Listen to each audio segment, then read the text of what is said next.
agradecemos a bem-vinda dos nossos irmãos, mas muito mais, agradecemos a presença de nosso Senhor. Ele é o realmente importante entre nós e é nele em quem temos que esperar de todo o coração.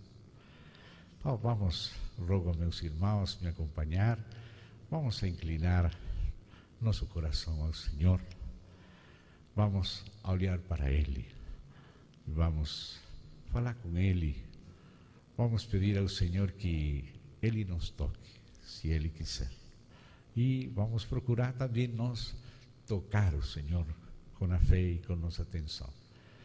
Não vamos colocar atenção nos irmãos que estamos de visita, não. Isso está errado.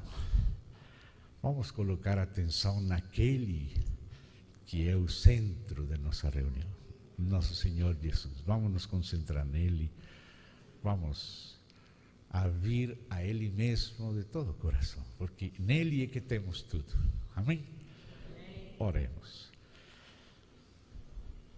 Querido Pai, quão grande és tu. Recebe-nos na tua graça em nome de Cristo Jesus. Recebe-nos, Pai, pelo o precioso sangue do teu Filho Jesus Cristo. Senhor, só o próprio Senhor pode ser o verdadeiro centro de nossa vida e de nossa expectativa. Senhor, concede a nossos corações esperar em Ti, olhar para Ti, honrar-Te. Queremos dar lugar ao Senhor e pedimos a graça do Senhor para que isto possa ser possível.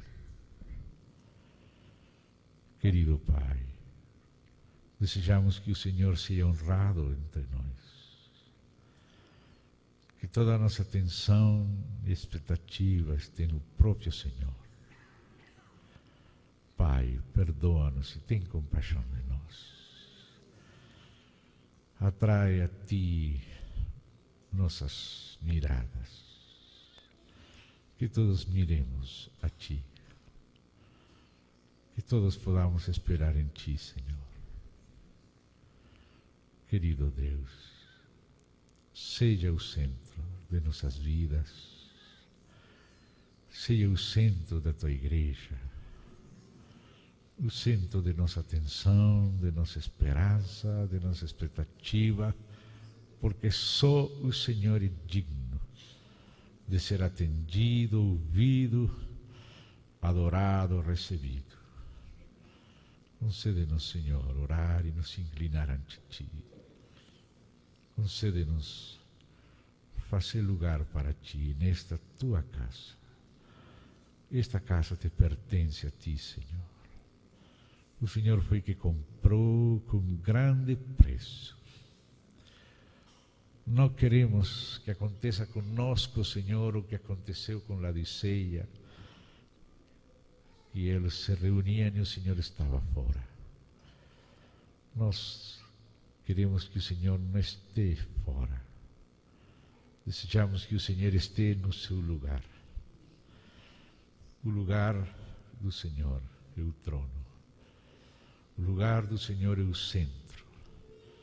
Concede-nos, Senhor, nos inclinar a Ti, Te adorar, Te amar, esperar de todo o coração em Ti e confiar só em Tua graça.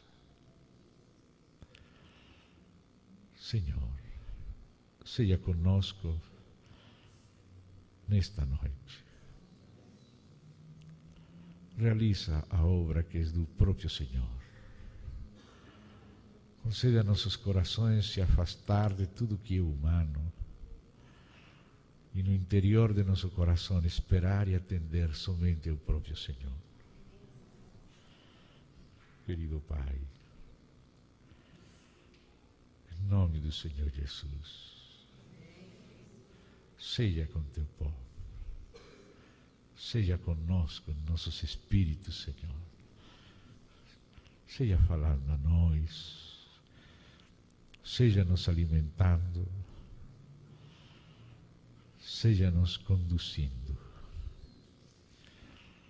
Que possamos seguir ao Senhor em nossos espíritos. Que possamos estar atentos a Ti com reverência e poder ter sensibilidade, Senhor, de perceber o Teu sentir e Te seguir e Te honrar e Te adorar. Te adoramos, Senhor. Te adoramos a Ti. Nos inclinamos ante Ti e confessamos Teu nome. A Ti seja glória na Igreja, pelos séculos dos séculos. Amém.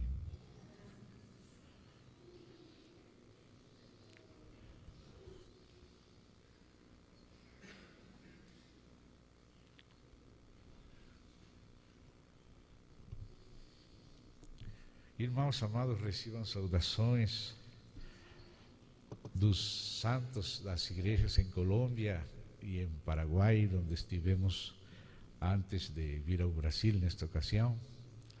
E os irmãos de lá pediram que por onde passássemos entregássemos as suas saudações. Então, recebam um abraço, irmãos, dos irmãos. Vocês são do corpo de Cristo também, como nós, somos um. No meu coração, irmãos, tenho compartilhar com os santos aqui em Santo Antônio do Monte algo que também em outros lugares o Senhor nos colocou no coração compartilhar. São coisas simples, mas são coisas fundamentais. E estamos confiando no Senhor, estamos confiando no Espírito Santo, que Ele poderá nos iluminar, nos esclarecer, nos revelar, nos afirmar, nos encaminar em algumas coisas que Ele ha revelado. Para falar destas coisas, temos que falar palavras, temos que fazer divisões de pensamentos. Mas a realidade espiritual, interiormente, do que vamos falar, está toda integrada. Ou seja, que o que o Senhor nos tem dado não são somente palavras. O Senhor mesmo, Ele próprio, se nos deu. Mas nós falamos disto que nos foi concedido, como disse Paulo aos Coríntios, do qual também falamos. Falamos do que nos foi concedido por Deus. Aqui está a igreja. Somos a igreja do Senhor Jesus. E o Senhor entregou à igreja, vou falar entre aspas, coisas, porque são mais que coisas, pero para poder falar, o Senhor entregou à igreja coisas que só pertencem à igreja, que não podem se encontrar fora da igreja. Nós, os irmãos, os filhos de Deus, a igreja do Senhor, somos os únicos depositários deste grande presente e deste testemunho de Deus. E precisamos ver no próprio Espírito do Senhor muita clareza acerca da identidade do testemunho da igreja. Nós temos um testemunho que dar com Deus. O que Deus nos deu, o que Deus nos fez, o que Deus fez para que nós estemos em Cristo, se converte em um testemunho que nós somos chamados a dar com Deus. Deus dá seu próprio testemunho, mas Ele quer dar esse testemunho conosco, porque Deus veio a nós e Ele veio a se nos dar. Ele se nos revelou, Ele se revelou à igreja e Ele se deu à igreja. A igreja tem a revelação de Deus e a igreja tem o Deus da revelação. Como dizia, isto não se encontra o que a igreja tem, nem sequer no judaísmo. O judaísmo do Antigo Testamento certamente teve origem em Deus, o Antigo Testamento. Depois houve algumas misturas, mas pelo menos aquilo que é o Antigo Testamento vem de Deus. Mas no Antigo Testamento tínhamos o início de revelação, tínhamos tipologia, tínhamos promessas, profecias, mas no Novo Testamento temos a realidade, temos muitas dessas promessas cumpridas, temos as realidades do que antes fosse só tipologia. Então, o que a igreja tem, só a igreja tem. Israel, sem o Messias, não tem o que a igreja tem. Quem não tem o Filho, não tem o Pai. Quem não recebe o Filho, não recebe o Pai. Quem não tem o Filho, não tem a vida de Deus. O Islã também fala de Deus, Maomé falava de um Deus. Mas o Islã não tem o que a igreja tem. A ciência, a academia, a filosofia, as religiões da terra, as ideologias, não tem o que a igreja tem. O que a igreja tem é exclusivo da igreja e só está na igreja. E só a própria igreja pode dar testemunho disto. E nós precisamos identificar no Espírito os principais elementos que caracterizam o nosso testemunho, o testemunho da igreja. Claro que, quando falamos de elementos, esse é num sentido literário. Tudo isso, os elementos estão integrados numa realidade, mas temos que falar deles em ordem. Um primeiro item, um segundo item, um terceiro item, um quarto, quinto, sexto, sétimo item. Mas claro que nós não só temos itens que falar. Temos que falar sim, porque essas coisas foram dadas à igreja. E são patrimônio e riqueza da igreja. Mas ao mesmo tempo, disso também falamos. Do que Deus nos concedeu, disso falamos. O que Deus revelou de si mesmo, a igreja fala. O primeiro, entre aspas, elemento, o primeiro item da revelação de Deus à igreja é o próprio Deus. Antes que Deus nos revelar outros assuntos, o que o Senhor mesmo quis nos revelar foi Ele mesmo. Ele mesmo quis se dar a conhecer. Ele mesmo quis se dar a nós, Ele quis ser a nossa vida. Ele quer viver conosco e que nós vivamos com Ele. Deus quis se revelar ao homem, mas o homem que recebeu a revelação é o novo homem, a igreja. Então, se fôssemos buscar uma palavra-chave para identificar o primeiro item de nosso testemunho, do que Deus nos deu, do que Deus nos revelou, do qual nós falamos ao mundo e entre nós, é uma palavra que foi acunhada na história da igreja, mas que tinha um contenido plenamente bíblico e espiritual. Vamos dizer que a Trindade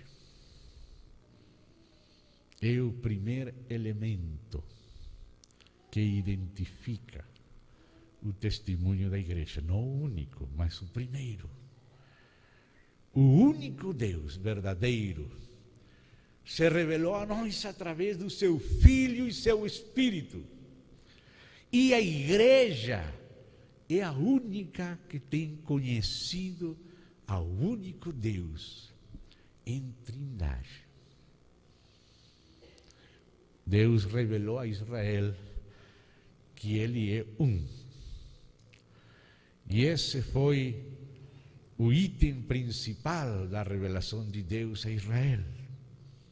Em Deuteronômio capítulo 6 está aquele credo do monoteísmo. Em hebraico, Yahvé Elohenu, Yahvé Ehad. Yahvé nosso Deus, Yahvé, Ele é. Aí estava a síntese do testemunho que Deus deu a Israel. Mas quando você começa a penetrar no sentido do testemunho do monoteísmo dado a Israel para as nações, desde Israel, aí mesmo o Deus único, que era a ênfase de Israel no meio do politeísmo, no meio da idolatria das demais nações, aí mesmo no testemunho de Israel, ainda no verso chave do monoteísmo, o único Deus começa a se revelar trino, ou triuno, como alguns outros irmãos, também irmãos, dizem. 3 vezes é mencionado Deus naquele credo fundamental do monoteísmo. Yahvé, Elohenu, Yahvé, Ehad. Shema Israel, escuta Israel. Yahvé Elohenu, ou seja, Elohenu, nosso Elohim, nosso Deus. Yahvé ou Jeová, como disse na tradução, nosso Deus. Yahvé é um. Já fiz menção 3 vezes do nome.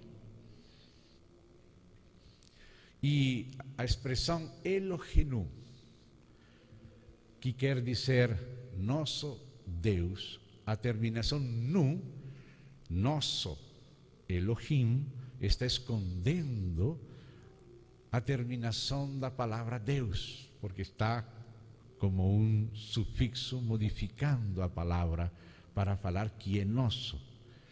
Poderíamos dizer Elohim nosso, o nosso Elohim. Elohenu quer dizer nosso Elohim. E a palavra Elohim é a palavra que se traduz Deus, desde o hebraico. Mas a própria terminação im no hebraico indica pluralidade. Também como em português, em espanhol, nós fazemos o plural acrescentando a S. Nós podemos dizer mesa, acrescentamos uma S, mesas, e fica plural. Cadeira, acrescentamos uma S e fica cadeiras. Do singular passa para o plural. Mas no hebraico, o plural não se faz com a S.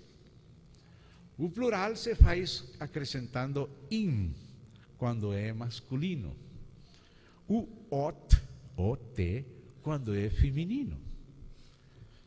E o nome Elohim contém a terminação plural.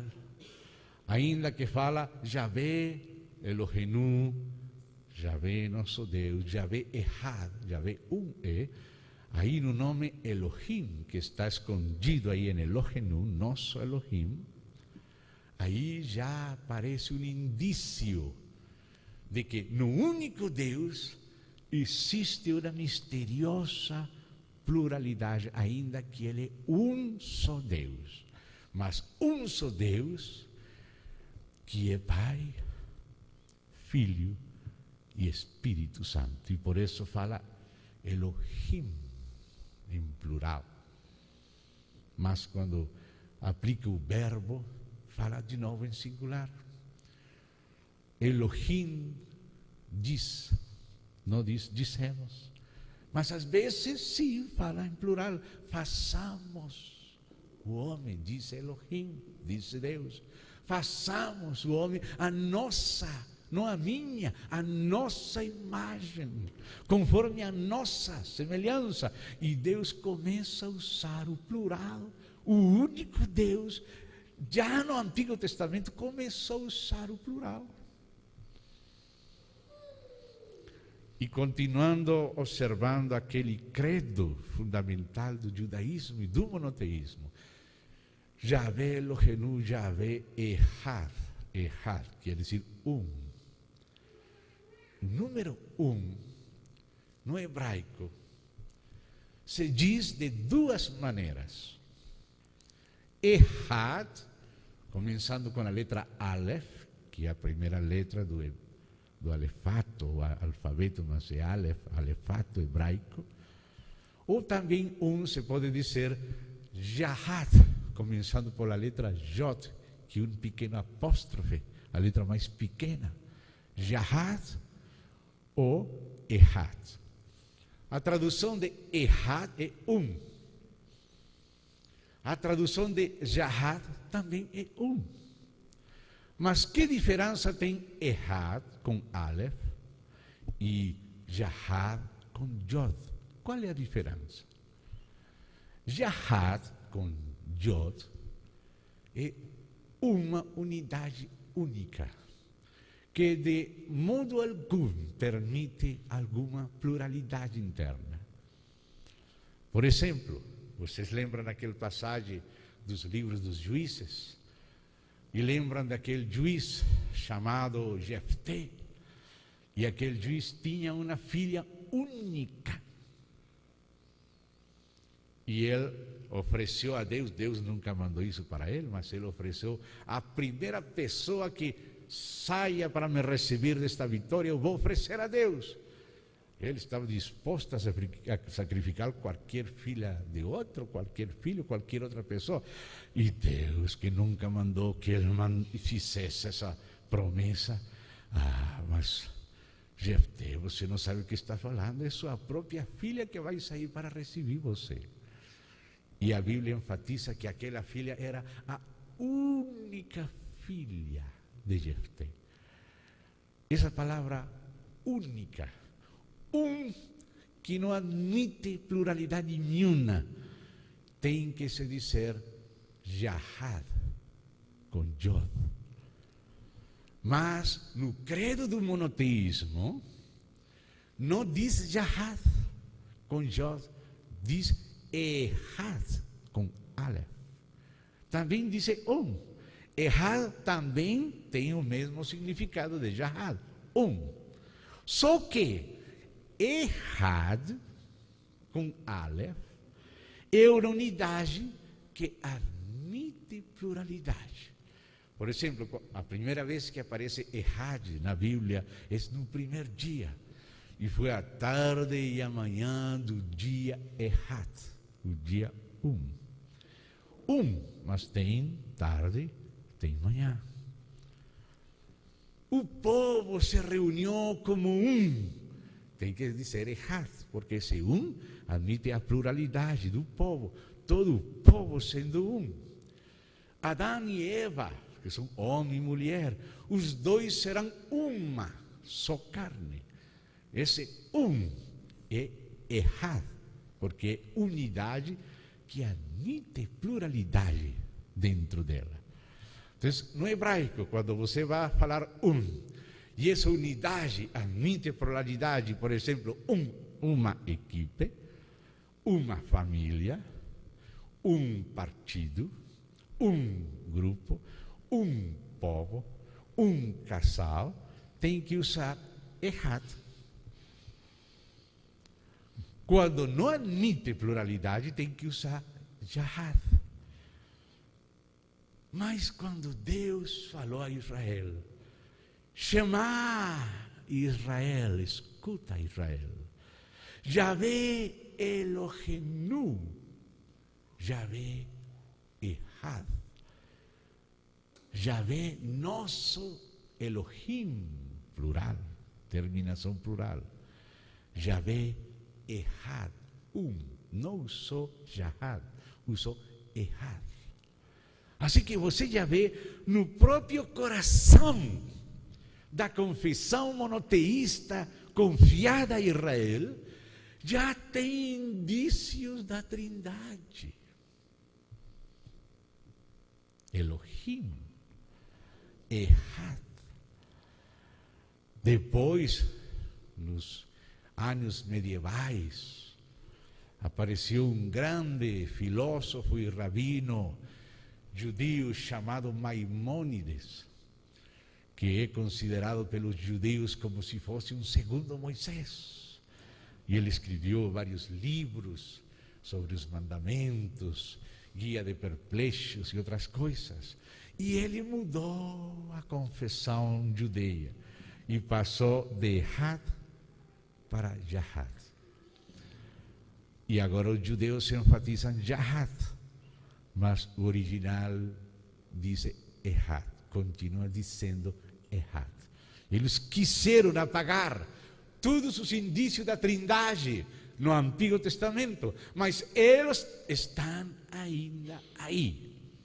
Só que, enquanto Israel corresponde, Deus tinha que enfatizar a sua unidade.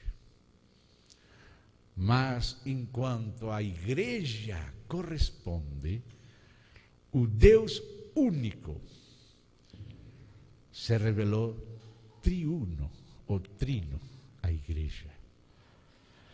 E só a igreja conhece ao único Deus em Trindade.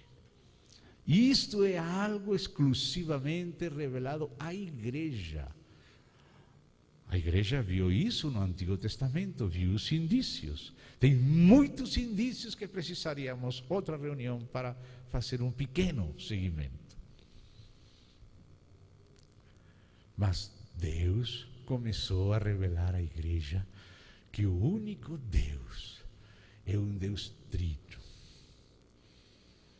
Isso poderia, no princípio, parecer uma coisa muito ontológica, filosófica, teológica, por lá nos seminários, coisas que não têm a ver com o povo, com a coisa prática. Nós queremos ser mais práticos, queremos descer da filosofia, da teologia para a vida prática. Parecesse que assim fosse.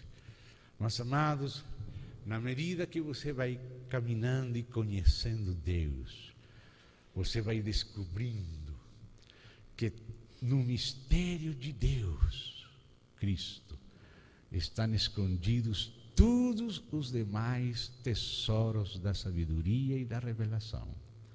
Do que Deus é e do amor eterno que Deus vive na sua Trindade, se desprende o sentido e o objetivo do resto da criação.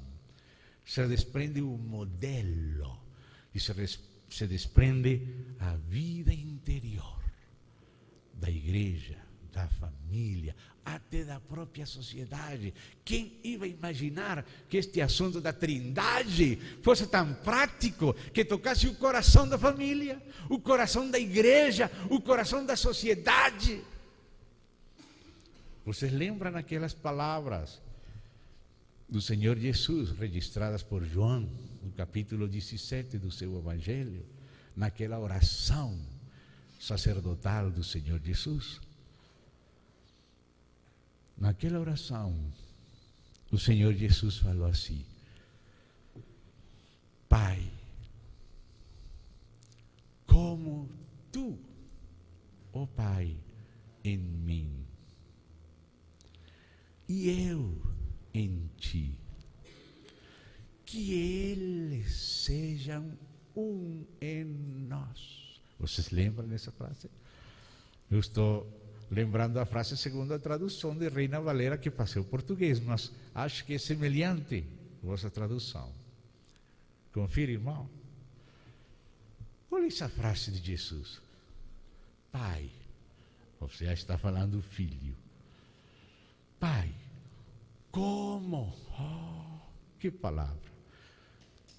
Que grande conteúdo dessas 4 letras.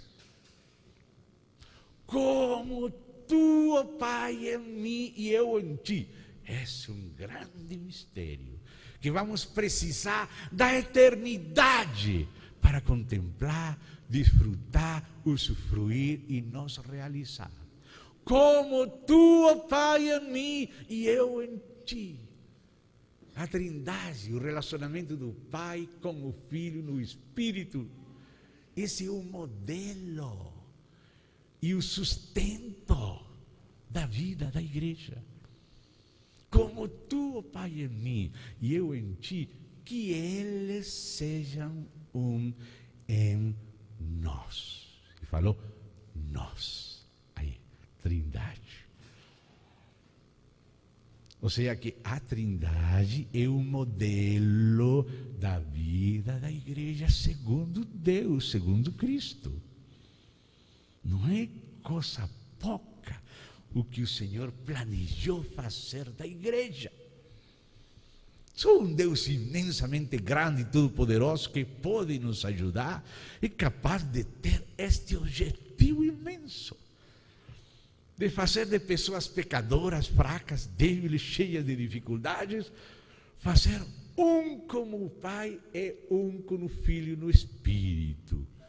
Você vê quão prático é conhecer a Deus e Trindade.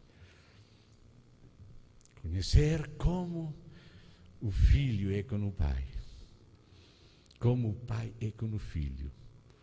O relacionamento entre o Pai e o Filho. Pai, tudo que é teu é meu, e o que é meu é teu. Nada faz o Pai sem o Filho. Nada faz o Filho sem o Pai. E aquela comunhão divina entre o Pai e o Filho é Espírito que provém do Pai e do Filho. É o Espírito do Pai e o Espírito do Filho que a igreja recebe como conteúdo.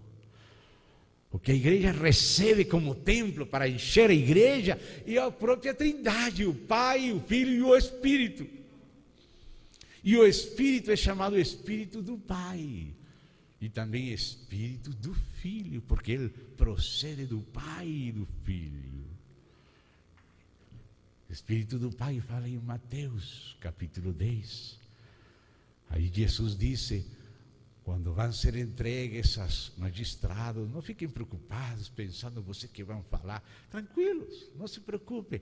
Naquela hora recebereis palavra que não poderão resistir, porque não sois vós os que falais, sino o Espírito de vosso Pai que fala em vós.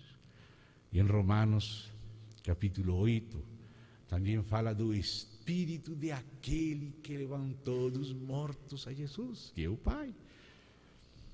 Mas em Gálatas fala do Espírito do Filho. E disse à igreja que como nós somos filhos, Deus enviou a nosso coração o Espírito do seu Filho, o qual clama: Abba, Pai.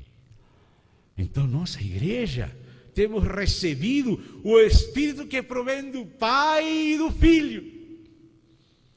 O Pai ama o Filho, Ele é o amante. O Filho é amado pelo Pai, Ele é o amado. E o Espírito é o amor entre o Pai e o Filho, compartilhado. O Pai faz fluir plenitude para o Filho corresponde, e aquela plenitude compartida que vem em nome do Pai e do Filho é divindade, Espírito. O Espírito Santo de Deus, que é do Pai e do Filho, e o que vem a encher a igreja, é o que vem a ensinar a igreja quem é Deus, quem é a Trindade, e como nós aprendemos da Trindade para ser igreja, para ser família, para ser sociedade. Só conhecendo Deus em amor, em Trindade, vamos realmente conhecer a igreja. Vamos realmente conhecer o amor. Amados, este assunto da Trindade não é um assunto somente teológico, não. Intensamente prático quando é revelado espiritualmente. A igreja é a depositária desta revelação de Deus e deste Deus trino que se revelou. A igreja tem o Deus da verdade e a verdade de Deus, as duas partes. Tem a dinâmica, o Espírito, e tem a ortodoxia, a verdade. O Deus da verdade e a verdade de Deus foram confiadas à igreja. Israel recebeu ao único Deus, mas não quis receber em grande parte, parcialmente e temporalmente, o Filho. Graças a Deus, para entrar os gentios, depois receberá. E será reinsertado de novo no bom olivo. Mas por enquanto é a igreja a que tem ao Deus da plena revelação. Revelação de si mesmo. Deus revelou à igreja por Cristo e o Espírito que Ele é um e é trino. Não é três deuses, é um Deus, mas um Deus trino. Um Deus que é Pai, Filho e Espírito. Algo misterioso, mas que está na Bíblia. Que a igreja foi aprendendo ao longo dos séculos do Espírito Santo. Porque Jesus falou que Ele enviaria o Espírito Santo e o Espírito ensinaria a igreja, conduziria a igreja em toda verdade. Portanto, quando você vê a história da igreja, você se dá conta que nos primeiros séculos, o primeiro assunto que o Espírito Santo começou a ensinar, conforme Jesus prometeu, porque Jesus disse, quando Ele, o Espírito, venha, Ele me glorificará. Vocês ainda não me conhecem bem. Se me conhecesses, também a meu Pai conheceríeis. Mas quando venha o Espírito Santo, Ele os conduzirá a toda a verdade, e Ele me glorificará. E o Espírito Santo veio glorificar o Filho. O Espírito Santo veio nos mostrar quem é o Filho. Só o Pai conhecia o Filho. Mas agora a igreja começou a conhecer ao Filho. E ao conhecer ao Filho, começou a conhecer melhor ao Pai. Porque a verdadeira natureza e caráter do Pai se revela através do Filho. Aquele que vê o Filho, vê ao Pai. Ninguém pode receber o Pai, senão através do Filho. E então, a primeira coisa que o Espírito Santo começou a ensinar à igreja é quem é Jesus, o Filho de Deus. Que relacionamento tem Jesus com seu Pai? em que são um, em essência, em natureza.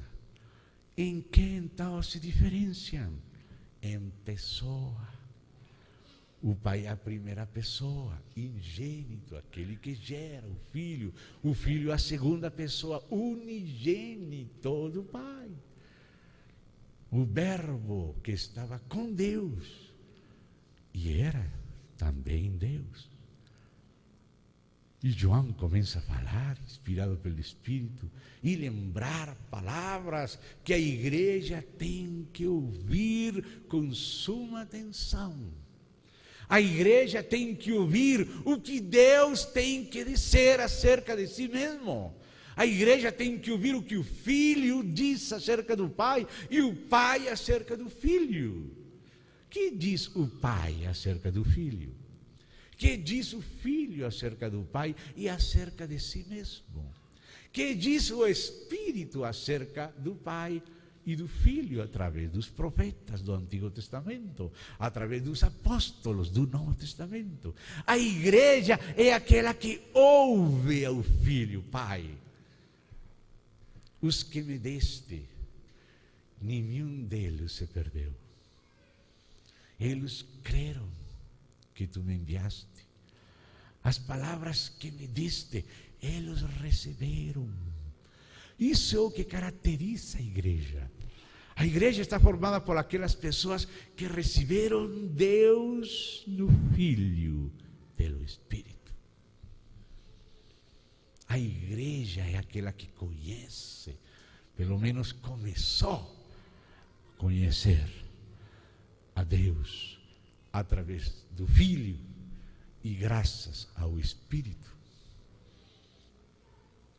Então, amados, este primeiro item da revelação de Deus dada à igreja é sumamente importante. E é o primeiro elemento de nosso testemunho cristão.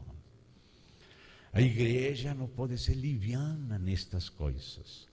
A igreja tem que se postrar ante Deus e se debruçar na sua palavra para ouvir a Deus falando. Claro que a palavra de Deus fala de muitas coisas, mas a primeira coisa da qual Deus fala é dele mesmo.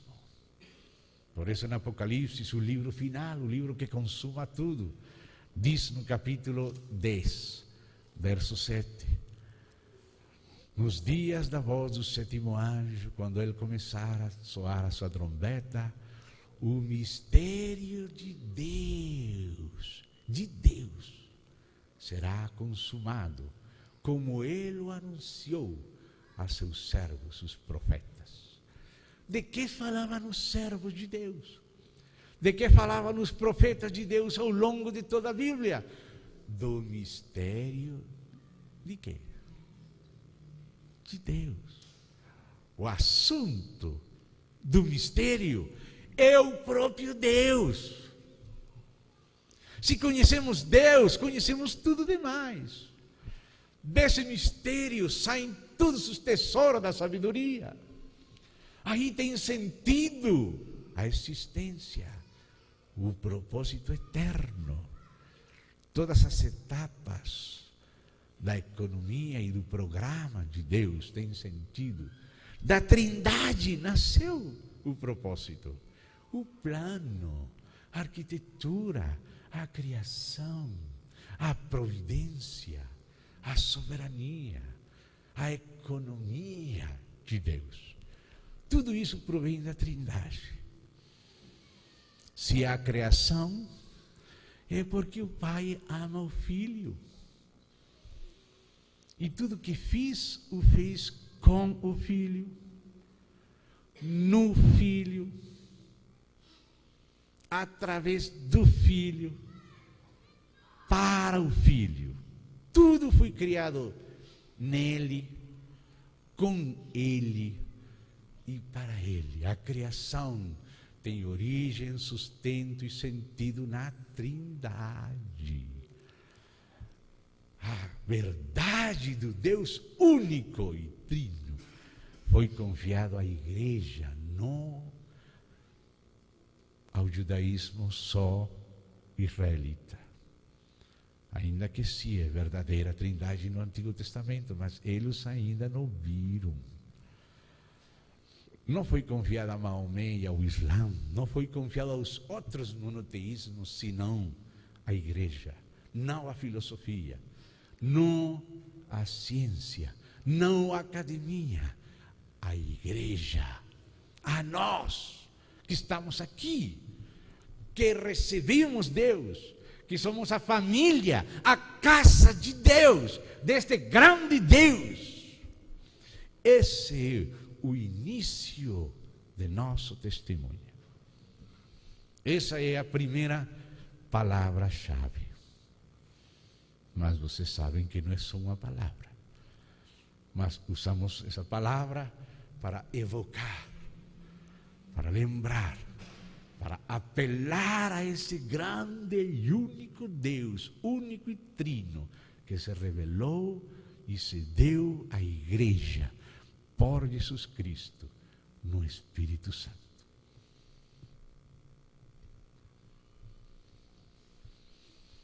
Agora passamos a um segundo item, a um segundo grande elemento do testemunho da igreja, que também somente a igreja conhece, somente a igreja recebe e desfruta. A segunda grande verdade podemos nomear também com só uma palavra, mas tem um conteúdo imensíssimo. Essa segunda palavra-chave de nosso testemunho cristão, particular, único, distinto dos demais vozes da terra, do céu e dos infernos, a voz de Deus, que é a sua palavra na igreja. O segundo item importantíssimo é encarnação. Segunda palavra-chave. Segunda grande verdade. Verdade acerca de um grande fato. O mais grande fato que aconteceu na terra. O Filho de Deus. Aquele através do qual o Pai se revela, através do qual o Pai fez todas essas coisas. Aquele Verbo se fez carne, se fez carne e habitou entre nós. Se fez homem, com espírito humano, com alma humana, com corpo humano, viveu na vida humana, foi provado em tudo como nós, cresceu como homem, em estatura, em graça, em sabedoria, foi provado em tudo conforme a nossa semelhança, e pelo que padeceu, como homem, porque como Deus não tem que aprender, como homem aprendeu a obediência pelo sofrimento. E veio, como Deus não tem que ser aperfeiçoado, mas como homem que cresce, veio a ser aperfeiçoado. E tendo sido aperfeiçoado, dice Hebreus, veio a ser autor de eterna salvação. Amados, esse é outro grande tesouro da igreja. A igreja recebeu ao único Deus trino, cujo Filho, seu Verbo, se fez carne. A igreja recebeu a Deus em carne. A igreja confessa a Deus, o Filho de Deus, o Verbo de Deus em carne. Que não somente tem a natureza divina, sino também agora a natureza humana. E Deus quis se fazer homem, e se fazer homem para sempre. E agora Deus nunca mais vai se separar da natureza humana que Ele quis assumir. Agora Deus é também um homem. E isso conhece a igreja. A igreja sabe que Jesus Cristo é o Filho de Deus, o Verbo de Deus que se fez carne. Como Paulo escreve também aos Filipenses, lá no capítulo 2. sendo em forma de Deus.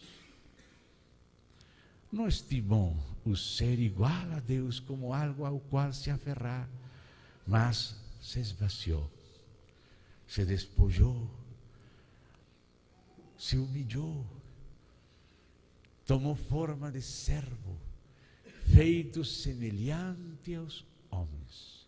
Estando na condição de homem, se humilhou até a morte, e não qualquer morte, a pior das mortes nesse tempo, a mais vergonhosa, como a dos piores criminais, a mais maldita de todas, e se fez maldição por nós.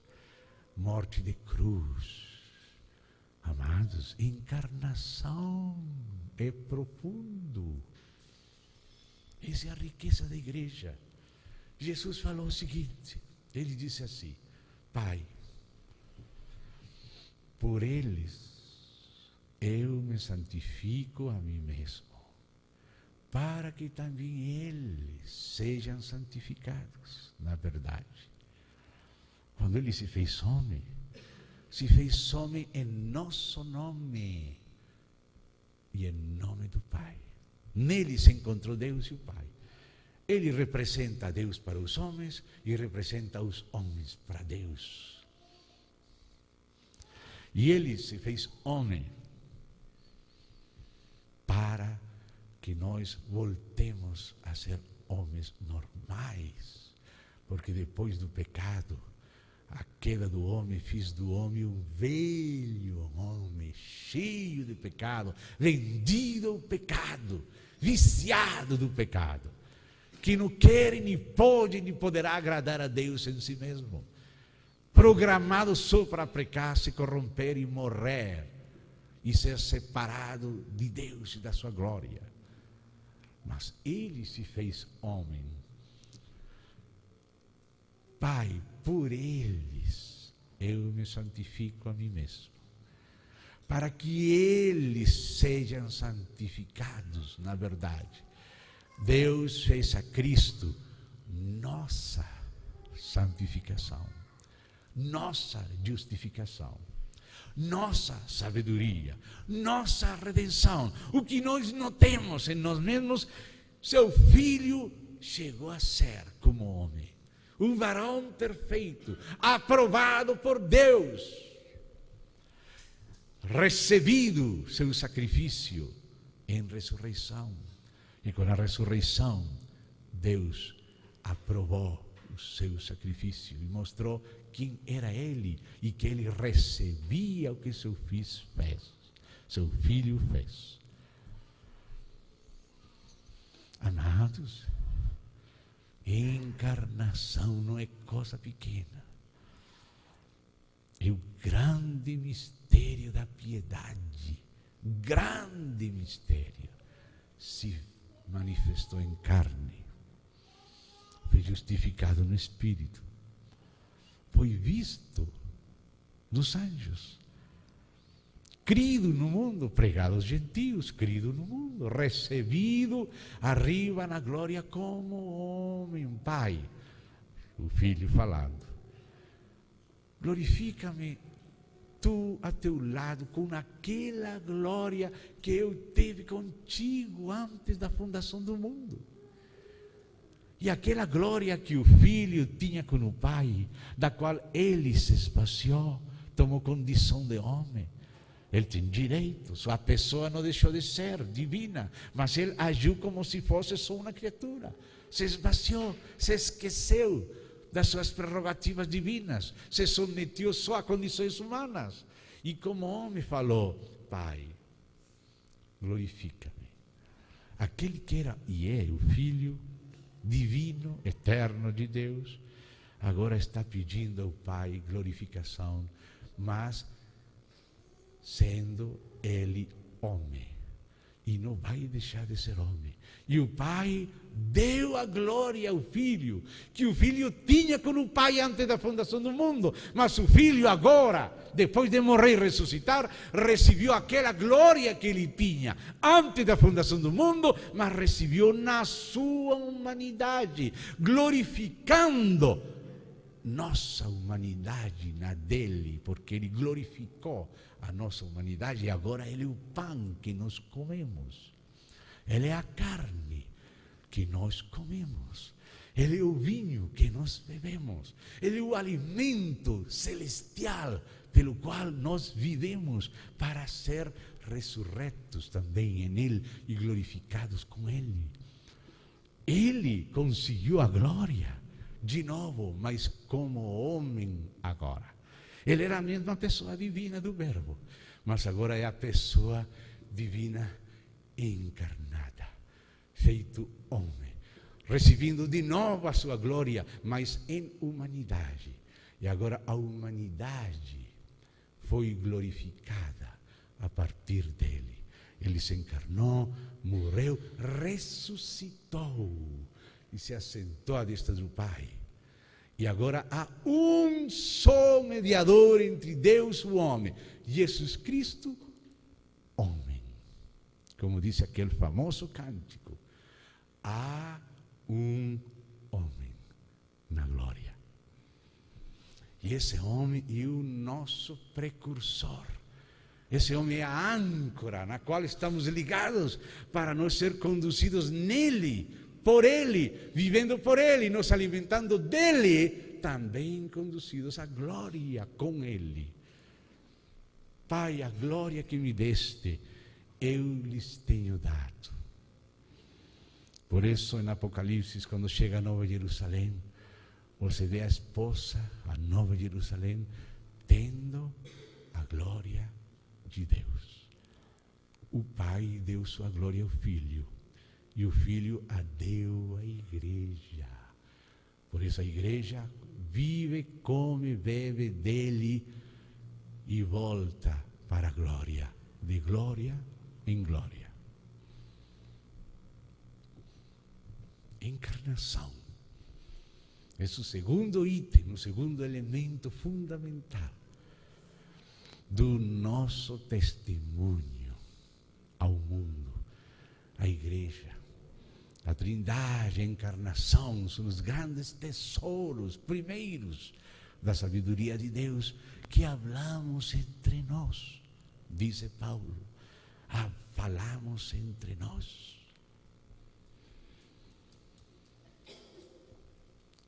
O terceiro item, intimamente ligado com estes dois primeiros, todos esses itens estão organicamente ligados, formam parte de um mesmo doar-se, revelar-se e doar-se de Deus, de uma mesma administração de Deus, da sua graça, dos seus mistérios, de uma mesma economia. O terceiro item que a Igreja conhece, que é próprio da Igreja, que a Igreja conhece na sua realidade íntima, porque Israel tem a figura, Israel tem a tipologia, Israel tem a profecia, mas a Igreja tem o cumprimento. O terceiro item depois da Trindade e a encarnação é a expiação. Expiação. A Igreja penetra no sentido do que significa a expiação, a grande obra de Cristo na cruz por nós, nossos pecados, a expiação. A Igreja conhece a expiação. Os satanistas conhecem sacrifícios até de meninos, mas não são expiatórios. A própria Igreja oferece a Deus sacrifícios espirituais agradáveis a Deus mediante Jesus Cristo. Mas os sacrifícios espirituais da Igreja não são expiatórios. Nascem da expiação realizada uma vez para sempre em Cristo Jesus. A expiação é a obra que Cristo fez na cruz. O Deus da eternidade, Trino, enviou seu Filho, que é o Verbo, se fazer homem. E se fez homem, viveu na vida perfeita e morreu pelos nossos pecados. E nosso velho homem foi crucificado juntamente com ele. e nós também. E o mundo nos foi crucificado na cruz de Cristo, e nós o mundo. E as coisas velhas todas passaram na cruz. A maldição terminou. As diferenças de classe, de raça, de nacionalidade, de sexo, tudo acabou na cruz. Já não há mais judeu, gentil, bárbaro, escita, homem, mulher, branco, preto, amarelo, gordo, fraco, justo, intelectual, analfabeta, tudo isso acabou. Agora, um Cristo é tudo em tudo, sem diferença. Todas as coisas terminaram na cruz. Na obra da cruz, Deus realizou uma obra primeiro para si mesmo, porque a sua santidade, glória e justiça fossem vindicadas, porque foram ofendidas pelo pecado das criaturas. E Cristo hizo uma obra para honrar seu Pai, vindicar a sua justiça, sua santidade, sua glória que foram ofendidas. Mas também fez uma obra para nós, para que nós fôssemos perdoados. E também fiz uma obra para que nós fôssemos libertados do pecado e do presente século mal corrupto do mundo e trasladados a uma nova criação em Cristo Jesus pela ressurreição. Então, amados, o que foi realizado na cruz de Cristo é profundo. E esse é o tesouro da igreja. Nisso é que está a igreja. A igreja está desentranhando esse tesouro como um grande botim de guerra que foi passado para nós. E nós estamos abrindo e tomando dele riquezas insondáveis, inescrutáveis. O que Cristo fez na cruz é grande, é profundo. Às vezes pensamos que já sabemos. Não, amados, ainda não. Temos mais que comer, temos mais que aprofundar, temos mais do qual nos alimentar, temos mais que conhecer espiritualmente, viver, desfrutar da cruz de Cristo. E claro que a cruz continuou com a ressurreição, porque a cruz era para tratar todas as coisas velhas, tudo que foi introduzido de ruim no universo. Mas a ressurreição integral, espírito, alma e corpo, foi para introduzir o que é novo. O segundo homem, ele foi o último Adão para terminar com tudo que veio através de Adão depois da queda.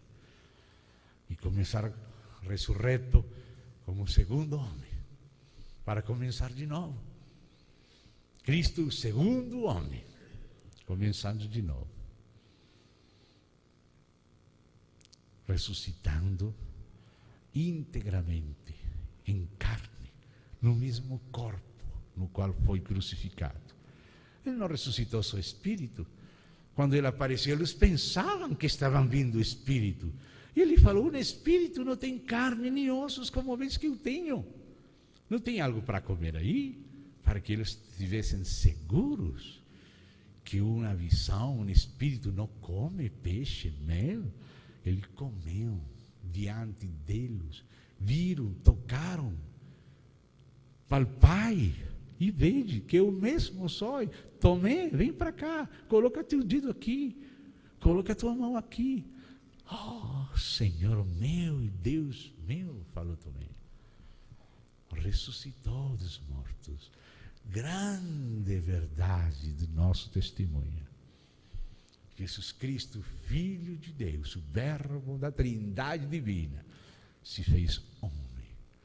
Viveu na vida perfeita, morreu na cruz para terminar com toda coisa ruim, para perdoar nossos pecados, crucificar nosso velho homem, o mundo, a nós, as coisas velhas, acabar com tudo, terminar com tudo e começar de novo na ressurreição. Ascendeu, se sentou à destra do Pai, como homem glorificado, e enviou o seu Espírito. Seu Espírito. Essas são as palavras-chave: trindade, encarnação, expiação, ressurreição, ascensão, Espírito de Deus, Santo, do Pai e do Filho, de Cristo, de Jesus Cristo, vindo a nosso espírito para nos regenerar, a nossa alma para nos renovar, a nosso corpo mortal para nos vivificar e depois nos glorificar, para nos fazer um só corpo. Depois da palavra Espírito e vida santa nele, temos a palavra corpo, outra palavra-chave, o corpo de Cristo. Todas essas palavras estão ligadas numa economia, numa administração de Deus: trindade, encarnação, expiação, ressurreição, Espírito, vida santa, no espírito, na alma, no corpo, regeneração, renovação, vivificação, glorificação, justificação, santificação, transformação, configuração à imagem de Cristo, edificação de um corpo único, que inclui todos os filhos e aparece em cada cidade como a sua igreja lá.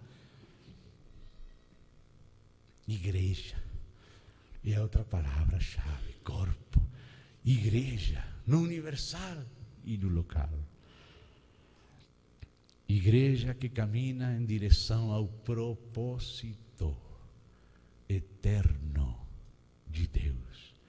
Propósito eterno de Deus.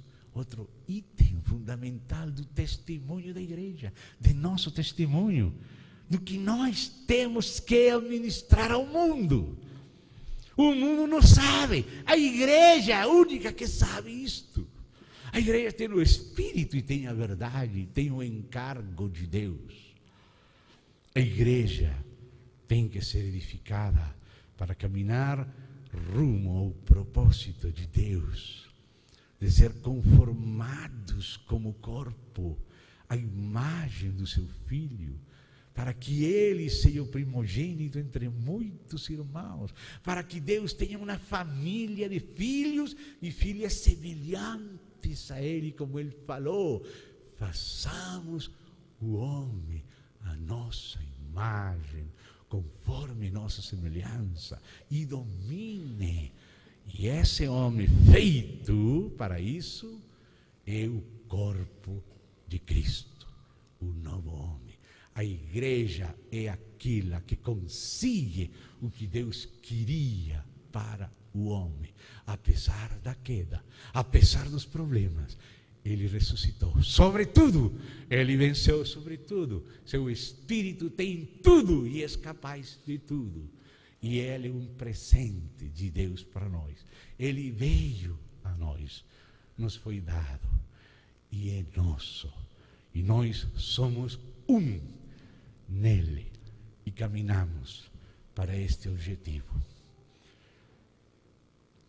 Igreja amada de Deus, não se esqueça, lembre-se destes elementos de nosso testemunho, todos orgânicos, todos vivos. Um Deus trino que enviou seu Filho, seu Verbo a se fazer homem, para nos salvar, santificar, morrer por nós, ressuscitar, entrar em nós por seu Espírito, regenerar nosso espírito, renovar nossa alma. E nisso ele está trabalhando, às vezes com dores, mas isso é o que ele está fazendo, encontrando lugar em nossa alma também, e em nosso corpo, e nos fazendo um só corpo, crescendo a estatura da sua plena varonilidade, para expressar a Ele em glória como Nova Jerusalém e cumprir o propósito de Deus. Amados, vocês são a igreja de Deus. Vocês são os depositários deste tesouro de Deus.